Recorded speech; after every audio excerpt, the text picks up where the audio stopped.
Hey there, welcome to My Green Pets. I'm William Green, and we're at the greenhouse where I rent space for a large part of my orchid collection. They really benefit from the sunlight, the humidity, the warm temperatures here. And so we're going to look at the plants here, and then we're going to go to my apartment later and see what's going on there. So let's start out with Rhyncholaelia Aristocrat. And this plant, I took off the front of it and sold it a few weeks ago. So this is the back part of the plant.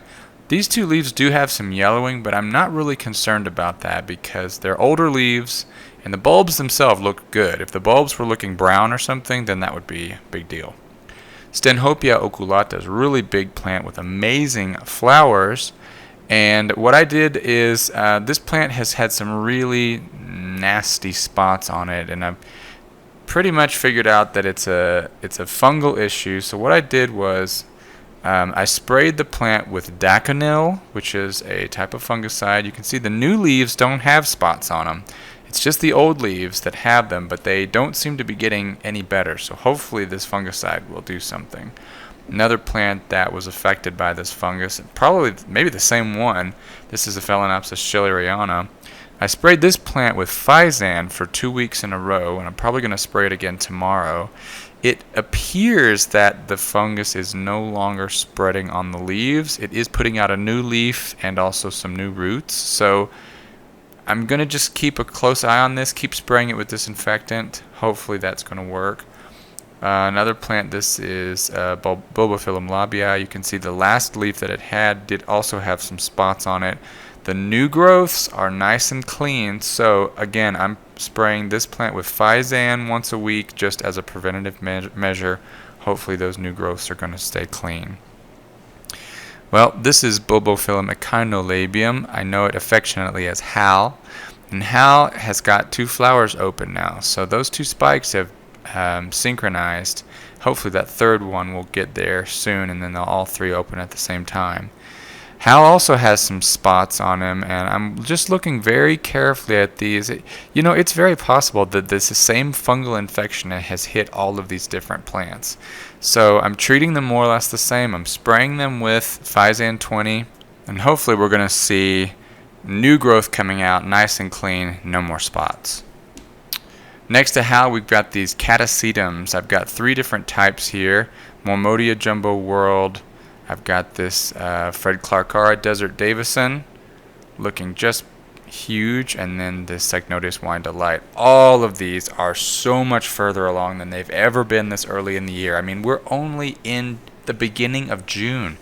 These have still got all of June, all of July, all of August, and most of September to be growing. So these guys are going to be doing great, and I'm really expecting, fingers crossed, some amazing blooms this fall. Another plant that's really not supposed to be blooming right now, this is a Dendrobium Country Girl. It's a nobile type Dendrobium, and it was divided and repotted about a month and a half ago, and it responded by putting out lots of buds, which is great. Normally these bloom in March and April, but I'll take it. Really doing well, and man, these things are just really good at recovery and growing new roots. Another plant, this is Rhyncholaeliocattleya Jessie Lee, Hawaii. Has beautiful orange, fragrant flowers. The roots are really doing well. However, because it is in a plastic pot and there is more moisture at the roots than in a clay pot, I have had some issues with snails eating those roots, darn it. Bulbophyllum wendlandianum gave us a nice little bloom spike earlier in the spring, and now it's starting to root. You can see the old bulbs are pretty shrivelly. It's because I repotted it last year and it didn't have a chance to grow new roots. So hopefully the new growths are going to put out lots of new roots, rehydrate the plant, and next year we might be able to hope for some more flowers than just 1 spike. Cataleya Maxima was new to my collection a couple months ago. This is a cærulea type, so it's a bluish flower. And it's got new growths on it. Man, this is a weird looking Cattleya, don't you think? It's so long and skinny, It almost reminds me of like one of those brassavolas or something. But it does have a sheath on this growth, and I'm not sure what I'm looking at here. It looks like a double sheath to me, but hopefully that's going to bloom sometime. Cattleya walkeriana is doing well. It's got 2 new growths on it, and it's rooting as well. It's in granite in a plastic pot, and it's really shallowly potted, so it dries out completely between each watering. Next to it is a Cattleya hybrid. This is José Martí. It's a big, floofy, white Cattleya that's supposed to bloom in late spring. It's got a new growth on it, and the roots are really acclimatizing well to this granite. Even though it is pretty dry, they seem to be doing just fine, and it looks like there's lots of roots coming out there. Cattleya rex is starting to show signs of blooming. This one is putting out a sheath that will fill with buds in the next month and a half or so, and hopefully bloom for us. This will be a first bloom for this seedling, and really excited to see what those look like. The other Cattleya rex that I think is going to bloom is this one. It's got 3 really nice large growths on it, and I am really hoping that at least 2 of those growths are going to bloom, so those should be really cool. Now this plant is another Cattleya rex that bloomed last year, but I made the mistake of repotting it right as it was blooming. It did not get established, and the new growth was wrinkly and pale and dehydrated, and it really kind of struggled all year to put out roots. But now, hey, it's got a new growth. That new growth is putting out new roots. They seem to be adjusting well to the new medium, that granite. They're pushing down into it, and if you look on the other side, there's even a new little root nubbin pushing out there. So 2 or 3 new roots. It's not a lot, but it's going to be enough to support that new growth. Now this is my Neofinetia or Vanda falcata, getting ready to bloom, just kind of strongly and silently sitting there in the middle of the collection. I think it's going to have multiple spikes this year, but you can definitely see one at the base getting ready to push out, and those flowers will be pushing out, well, I would say within a month and a half. So that is it for the greenhouse collection today. Lots of things growing. Hopefully a lot of blooms are on their way. Let's head over to the apartment and let me show you what I've got going on over there. Hey everybody, welcome back to the apartment. So here's my light setup. I did a video on this the other day, and it's only been a couple days, so haven't seen a lot of changes. I'm excited about this Cattleya rex with the seed pod here. It is growing well, and hopefully it is going to root, because you can see how dehydrated the plant is. The leaves are paper thin at this point.